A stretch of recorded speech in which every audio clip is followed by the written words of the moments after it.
guys. You sound scared. You have McGann the Fangirl and Bagel Ghost here to talk to you about the first episode of DanDaDan. I have not seen it. She has. It's wonderful. I promise the first episode's the only one that's really that bad. I'm having a little aneurysm after seeing this. Like, what?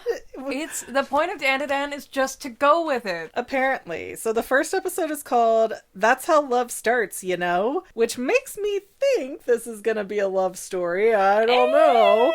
It's a lot of things. It's so uncommon for two main characters in an anime to end up together. I don't know how to feel about this. Like, we open and we have the character Momo, who's this like short brown haired girl, and she's talking to this skeevy looking guy who's like, well, if you're not going to give me cash, then I'm not going to date you. We can go to a love hotel, but you gotta pay for it. Like, ugh. So Momo tries to like power kick him in the neck for some reason. She roundhouse kicks him because he's being terrible. And, well, you just walk away, dear. You just leave. No, she's not timid. She will fight you. Look, I don't know the laws in Japan, but I'm pretty sure you're not allowed to just haul off and beat somebody up. Have you heard of this wonderful thing called the Yakuza? Okay, but that's like organized crime. That's a whole different thing. And here's where it got extra icky-ooky. Momo tries to kick him. It doesn't successfully land. Well, it lands. It just, he only scoots to the side a little. And so he punches her in the gut or kicks her in the gut or like, oh my gosh. He's so mean to her. That's why you can tell he's trash. The animation segments are really weird because we'll have one moment where it's really well lit and really well animated, and then the next moment it's like they're chibified and moving really weird. Like, it's odd.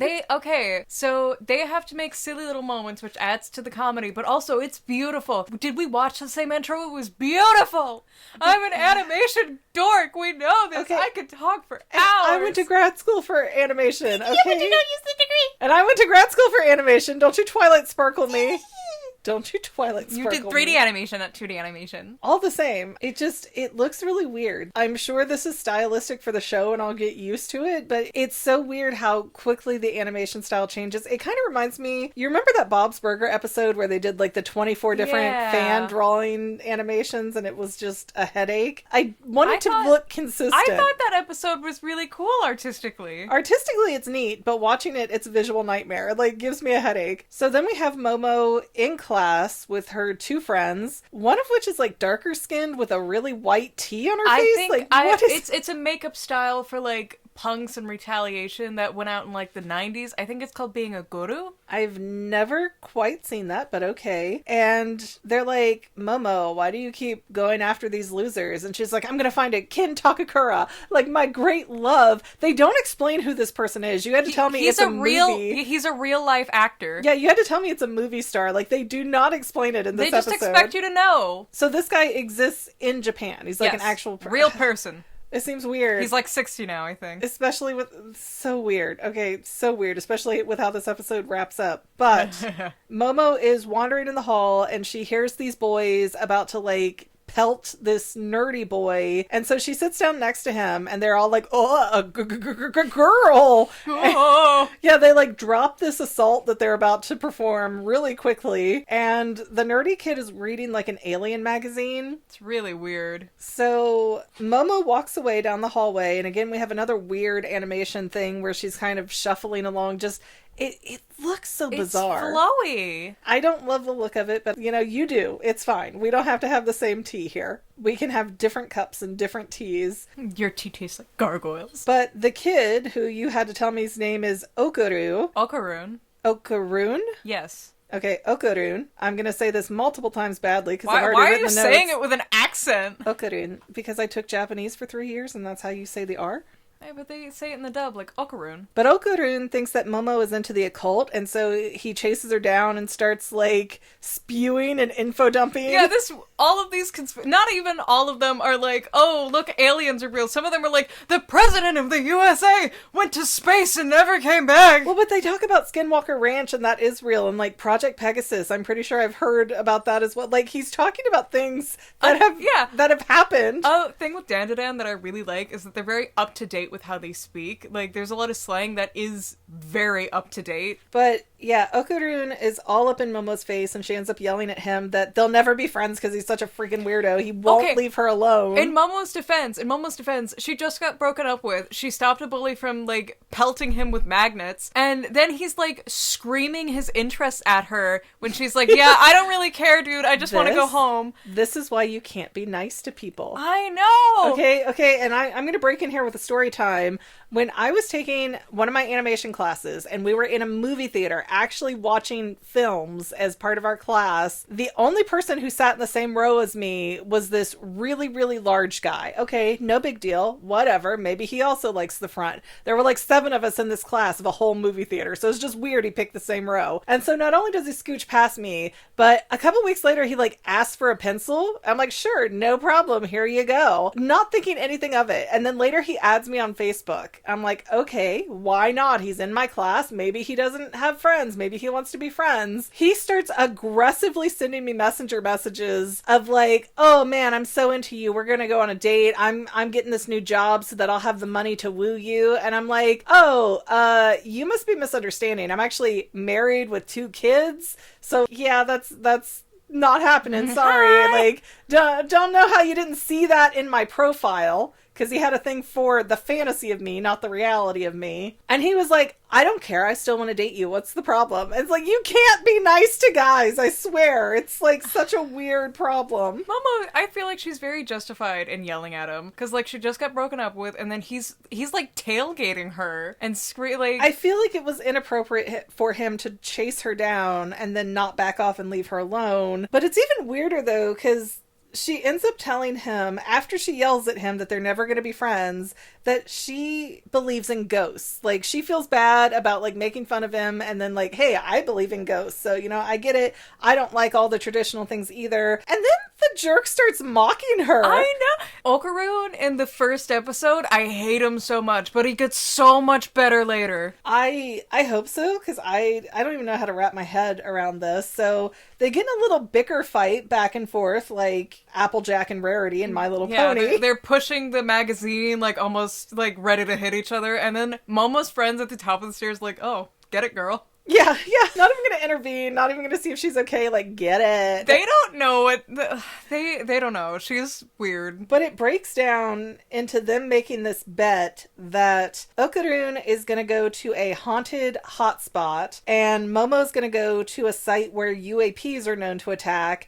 and the one who, I think, chickens out first becomes the gopher for the other one. Yeah. Which, if somebody is somehow not familiar, that just means they're secretary kind of person. Like, their assistant. You go for this, you go for that, you're the gopher. And so, Momo is sent to Nagi Hospital, which is where all the UFOs are known to abduct people. And it's a really beautiful scene. It's really beautiful, the lighting and everything. It's wonderful. It's wonderful. It is well animated. It is. And she starts to open up about her dead parents. Yeah, and her grandmother that raised her, so she's not going to put up with anybody talking bad about her grandmother and her grandmother being a psychic. And Okarun is sent to this closed up tunnel, I think? Yeah. I think it's a tunnel. It's gotta be. Didn't have... I don't know. I couldn't tell if it's like a driving tunnel, if it's like an escape tunnel. I think it's a driving tunnel where like trains go overhead. It's a very long, dark, but somehow still slightly lit tunnel. And while Momo is talking about her grandmother and all the stuff of how her grandmother raised her, one of the things she brings up is the finger ritual where she'd have to like... Don't say it like that. Not in this show. Okay. She has to point one finger up and one thumb out and put it against her forehead and walk to school like that to like ward off evil spirits or something. Like the Heather's dang dang diggity dang da dang. Yeah, like the loser sign. Yeah. And so, of course, the other little kids make fun of her for that, including the boy that she has a crush on. Exclusively the boys. Exclusively. Like she said, only the boys were making fun of her. But the boy that she liked was part of that. And so she goes home and yells at her grandmother like, oh, this is so stupid. The boy I like now thinks I'm weird because of you. I know. And she phrases it like it's such a horrible thing to say, but like, I say worse things to you. Constantly. I know. We have a phrase in this house called, quit being accurately mean to me. Like, teenage girls are, whew, they're rough. Hi! But Momo is very protective of her grandmother because she kind of feels bad that she yelled at Grandma way back when, and I assume Grandma's passed away now? No. Oh, okay. I was under that impression by the way she was talking about her. So we're back to Okarun. He's walking around in this tunnel, and bloody footprints show up, along with this crazy-looking yokai kind of lady. That's Turbo Granny. Who offers him in exchange that we're going to have to talk about very delicately. Suck on a bottle in exchange for her taking a... Getting to gobble his banana wand. organ. Yeah. His magic wand. This is not for children. Children turn away. He's not using it. Wow. So... Okarun, rightfully, runs like crazy, and he's like, I bet this is not some ghost lady. I bet that this is just some creepy pervert lady. And Momo's like, oh, by the way, if she catches you, she'll put a curse on you, so maybe don't run. And, too late, he gets cursed. And as Momo's talking about, like, hey, I'm gonna come try to help you, just stay calm, the lights around the hospital windows just one by one black out. Which I think is a very cool early on hint that they're not actually in the hospital at night. Because it's night. There's not going to be those bright, blinding lights at night. Because it's abandoned. Depending on where it's at, though, it could be, like, light coming in from, the light pollution next door or whatever. That's what I assumed. But these really weird... Human-looking... they're supposed to be human-looking, but it's like if there was a mascot of a human, that somebody made a big, furry, but of a human. It's very Uncanny Valley-esque, and I think that's exactly what they were going for, and they nailed it. No, it's supposed to look creepy, and it does that job well. And these aliens grab Momo and shred her clothes off except for her undergarments for, okay, whatever. Hey, they're stripping her nude, not being disgraceful. And the aliens call themselves Serponians from the planet Serpo, and they no longer reproduce, they just clone each other when they want to add to the population. So there's no more conflict and emotion, and apparently they miss those traits, so they want to breed, let's just say, with Momo. They want to get her with child, and then take her uterus out with her, which shows that they know just about as much of the female reproductive system as most men do. And especially the government. Yes, they call it her banana organ. And I've seen this 3 times, and it took me a minute to realize they meant, like, her uterus. Yeah. I thought, oh, silly aliens don't know the name for things. And then the second time I was like, oh my gosh. And they have these very mechanical genitalia. They look like... They're kind of like cattails. They look like tripods, almost. Yeah, it's like a cattail that opens up to a tripod and it has a sharp, spiky probe. Like, Yeah. And Okarun calls as... stuff is starting to go very bad because they're not letting Momo out of that chair, and I don't even know a good substitute word to use for this and to discuss it, but it gives you some very uncomfortableness. Yeah. And they're going to make sure she is with child, with or without her consent. And so the phone rings, and I didn't see... Did anybody actually answer it? One of the aliens was like, oh, he has bad timing. I'll hang up for... Ah! Yeah. So the cursed Okarun comes through the phone and... Which is a beautifully animated scene. Bites the junk off of one of these Seraponians? Yeah. Serponians. Just bites it off right at the junk. Like, I don't know what happened to Turbo Granny, but I feel so bad for her and feel like she would really benefit from therapy. Her story is beautiful later. Okay, I guess I'll just wait for it. And Okarun, as this cursed old woman-looking yokai monster, goes through this whole thing of like, how dare you come to me now when I am this, like Molly Grew from The Last Unicorn. It also gets like twisted somewhere in there, and he's like, I will become a monster for Momo because she's the only one who's ever defended me. He's the stalker people warn you about. It got like warped so quickly from like, I've waited my whole life to find aliens, where have you guys been, to like, I'll destroy you all for her. Like, it just really took a unexpected turn. They didn't want to be his friends, so he's like, I might as well. How dare you take my only friend? So the aliens are not giving up on using their bananas in Momo's banana organ. You know, I wonder if they were like, oh yeah, let's be friends, that he would immediately ditch Momo. Probably. I've got options now, babe. Sorry. But they're still trying to be forceful with Momo. And Momo ends up releasing her chi. And she has these psychic powers and like really long hair for some reason. Like, why does her hair get so long? It's magic. Duh! That's clearly how you show psychic power in media. Yeah, but she gets these psychic powers and she's like, you know what I'm going to do with these? And I mean, we're talking about world-cracking psychic level power. She's splintering things around her. I think that was visually showing that her mind was breaking and cracking to reform for her psychic abilities. I don't know, because the chair, is like, she's physically released from the chair. So it actually had to have broken. Yeah. But she's like, okay, I've got these psychic powers. Cool. I'm going to use it to kick people really hard. Like, she likes to kick? It's just, that's not where I would have gone. It's a good thing that they ended with her kicking successfully, because she kicked at the start and it did nothing. Yes, that was her redemption arc in that moment. She needed to kick real good. You know, the aliens are handled, at least for now, because they're in the opening credits. I assume they come back. But Okarun goes like full demon mind mode, kind of like Inuyasha when he goes, you know, all crazy. And she doesn't have a way to go Osari and stop it. So, sit boy. So Momo ends up hand blasting. Gosh, this sounds terrible. Momo ends up using her hand and blasting out psychic powers at Okarun, and it kind of cures him. I think it's an exorcism. Yeah, that might be more much better than the fingering. Yeah, option. but Turbo Granny kind of appears as the particles above Okarun. And she's like, you're not getting rid of me. I still have his junk. So come and get it from the tunnel. But then she ends it with like, and your clothes are tacky. And she's much more upset about her calling her clothes tacky. Oh yeah, Momo's upset about being called tacky. And yeah, it's revealed that the moon is a spaceship. Don't know if it's the real moon or if that's an imposter moon for this sector. I think it's the fake one, because we saw the real moon was in like an orange phase with Okarun, like when he entered the tunnel. That's actually really great foreshadowing that they do here that I didn't even catch the first time. It's beautiful. But then the spaceship crashes into the actual road. Like, it looks like a highway or some, like, state route kind of equivalent. So, like, this is real. This has done actual damage. Are people going to find this spaceship?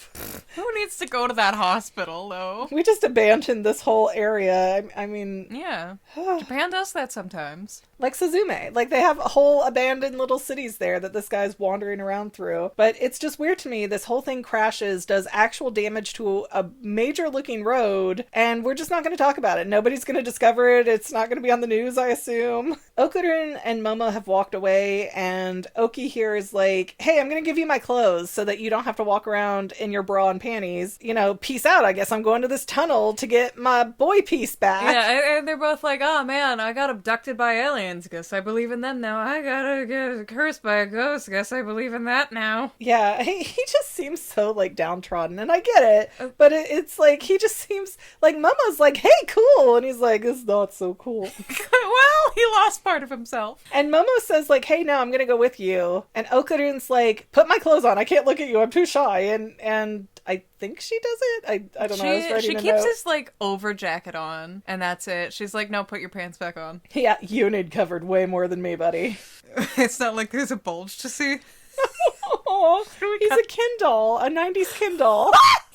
Which is great, because when she's like, oh, by the way, I don't remember your real name. And he's like, I'm Ken Takakura, and now I know why they chose that name. And then the spaceship explodes to show, like, her mind blowing. Yes, because that's the name of the actor that she's so obsessed with. I have no idea what I think of this show. It's beautiful. It's beautiful, I promise. Episode's 2 much better. I've not seen episode 2 or any of the others. I'm not really saying that I'm thrilled about it, but hey, we're here and we're doing this. It could be beautiful. Why don't you guys leave us a comment, if you can, about your feelings on DanDaDan? Because I could use somebody to convince me that this is worth watching. Somebody other than Bagel. Who seems to have a very vested interest in this for the wrong reasons. What do you mean the wrong reasons? But thank you guys for listening. We decided that we're going to try and do an anime show and cover maybe a horror show if we can find one that we like, and do a similar thing that we're doing with My Little Pony Friendship is Magic, because we concede that not everybody's going to be a pony fan, a brony or a Pegasister. Some might say naysayers. Wow. So yeah, if you're enjoying this, feel free to recommend other shows. DanDaDan's pretty short, so we'll be done with this one fairly quickly compared to the others. It's wonderful. But other than that, please don't forget to like, subscribe, comment, share. All of that good stuff is free for you and really helps us out. It also helps us out if you would like to be a paid channel member. No pressure if you don't want to, but every penny helps at this point. Yippee! And other than that, we will see you in the next episode of Ponies and/or DanDaDan, depending on your You sound so scared. This was a lot. I know, but the pilot episode has to be a lot. That's how you get attention. Fair enough. We'll see. We'll see if I'm converted into a fan by the end of this. But thanks for listening, guys. We'll see you next time. Bye. Bye.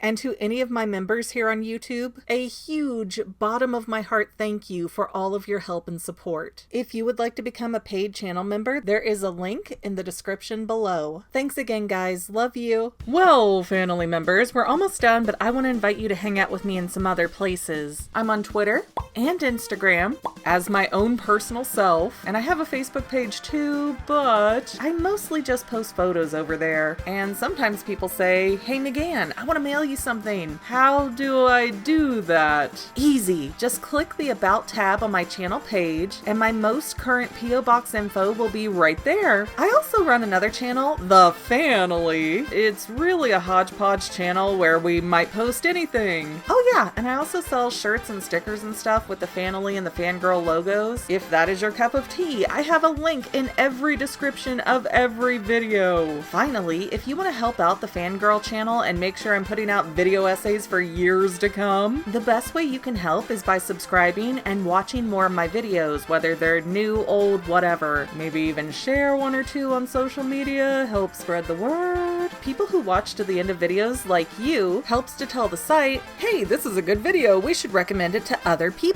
So if you made it this far, leave me a comment of something like, hey, I made it to the end. Love ya. See you next time, family members. Bye.